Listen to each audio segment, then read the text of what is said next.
All right, I am Reverend T. I am the unrefined priest, and I've been away for a little bit. My apologies. I am back, and excited to be back with you. You all saw the thumbnail.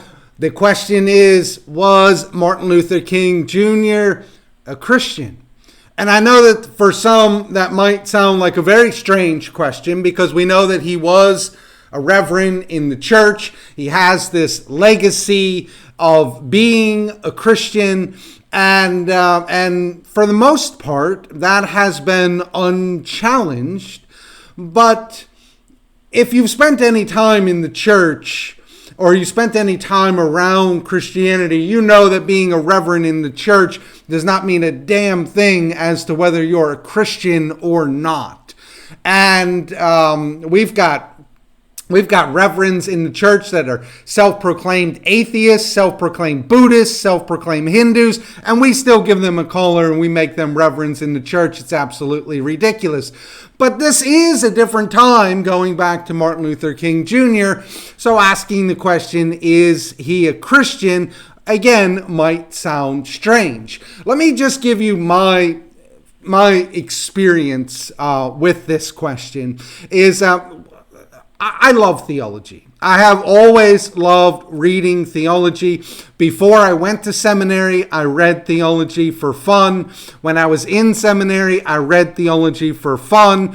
And now that I am ordained in the church, I still read theology for fun.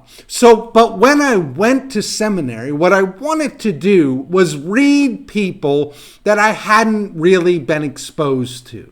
It was an opportunity for me to broaden my theological understanding, to bring more people into kind of a knowledge base. And one of the people that I really wanted to read theologically was Martin Luther King Jr. I wanted to read some of his essays. I wanted to read his sermons. I just wanted to read things that he had written. And I did so in seminary. And I cannot express to you the amount of disappointment that I had after reading Martin Luther King Jr.'s theological writings, his sermons, and things like that. I walked away from that experience kind of with that same question of, is Martin Luther King Jr. a Christian? Like, was he actually a Christian? Because what I just read and what I've just digested does not feel compelling. And that has always kind of set with me.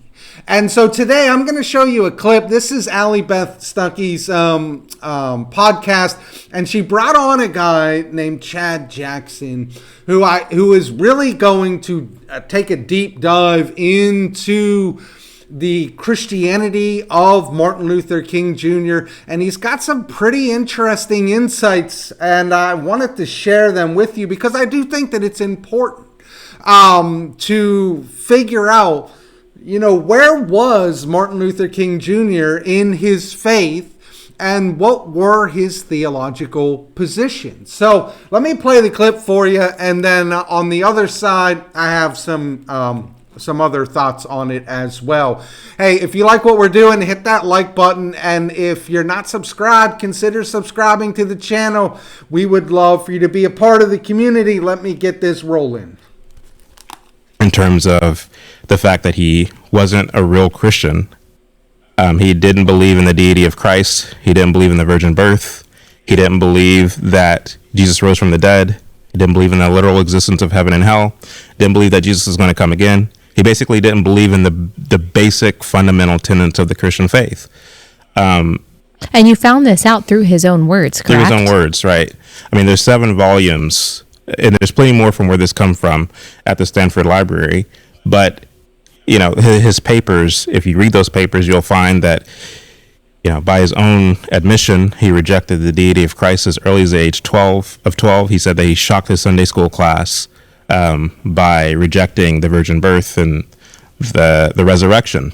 And he never recanted from that. He never backtracked on that or anything. He always He believed wrote that as an adult, talking about the fact that when he was 12, he didn't believe those things. That's and correct. as he was writing as an adult, he was saying, and yeah, he was almost proud of that, saying, Yes. wow, I was a revolutionary against Christianity from a very early age. That's absolutely right. That's absolutely right.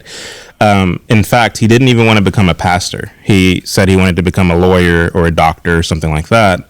But he was talked into becoming a pastor by his family. And the thing about King, which is very interesting, is that he had something like a photographic memory. He was very witty, very charismatic, very charming. And then too, he had a front row seat to his father, who was a pastor growing up. And as somebody who was a great mimic, according to those who were closest to him, he can impersonate anyone and sound just like them. Wow. He had a front row seat to his pastor's cadence and the pacing of his preaching and his oratory skills. And King picked up on that quite easily. And so he was convinced to go into the ministry and to go to Crozer Theological Seminary, which by the time King went there already had a lot of... All right. So it sounds like this guy had a very similar experience that I had. When you start to kind of delve into Martin Luther King's theology, what you find very quickly is that the core tenets of Christianity are absent, or he's actually against them.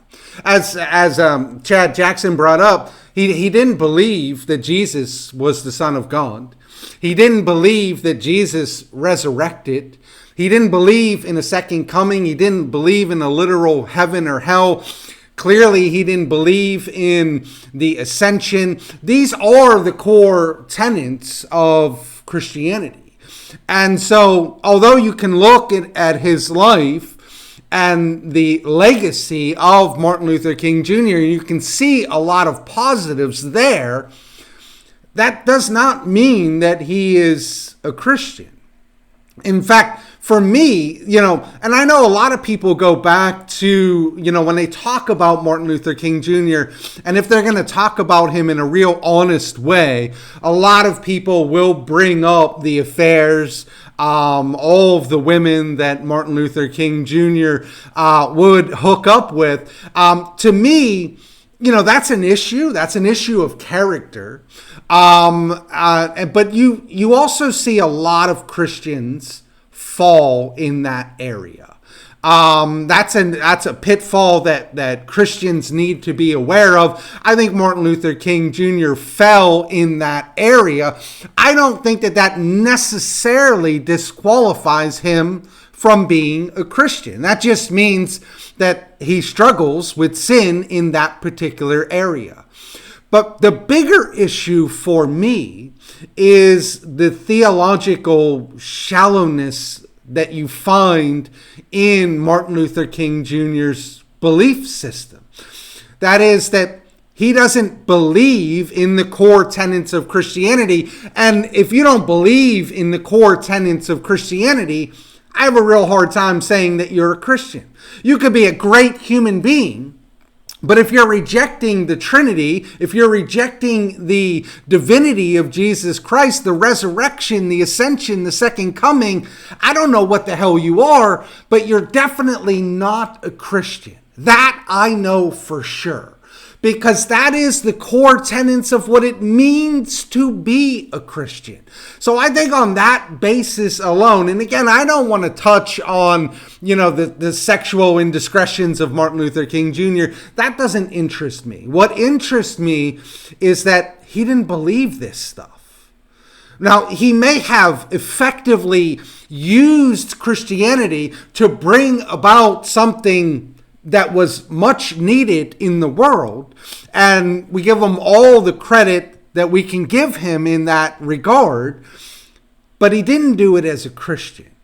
He did it as a human being who wanted to bring people together, but not as a Christian. And part of this for me is I want Christians to choose their heroes wisely.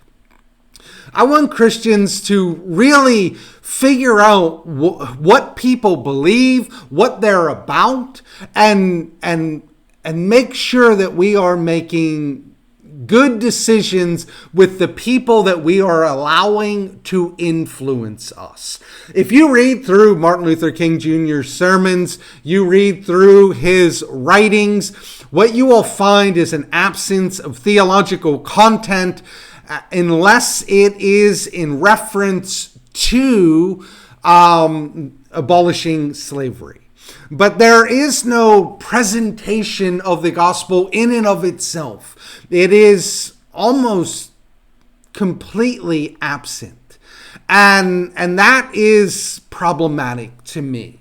Now, like for myself, I've always, ever since seminary, I struggled with Martin Luther King Jr. because once you see the absence of theological depth in his theology, you can't unsee it. And it's there all the time. And so Martin Luther King Jr. has never been, ever since seminary, been somebody that I've gone back to. But if you want somebody who does have tremendous theology and who also worked to end slavery, Frederick Douglass is your man. I mean, that is, reading Frederick Douglass next to Martin Luther King Jr. will blow your doors off. Like, Frederick Douglass is a solid Christian who loves Jesus Christ and works to abolish slavery. So, if this gives you concern about Martin Luther King Jr., and I think that it rightfully should, you can punt right over to Frederick Douglass and you will find a man of high character as well as high theological understanding and integrity, and a man worth following. And so that's what I got for you today. Again, I think that you can look at the failings of Martin Luther King Jr. and celebrate the victories of Martin Luther King Jr. at the same time. And that's what I choose to do. But the man that I follow, the man that I read, the man that inspires me is Frederick Douglass. Give him a check out. I think you'll like what you find there. Again, my name is Reverend T. I am the Unrefined Priest. I'll catch you on the next one.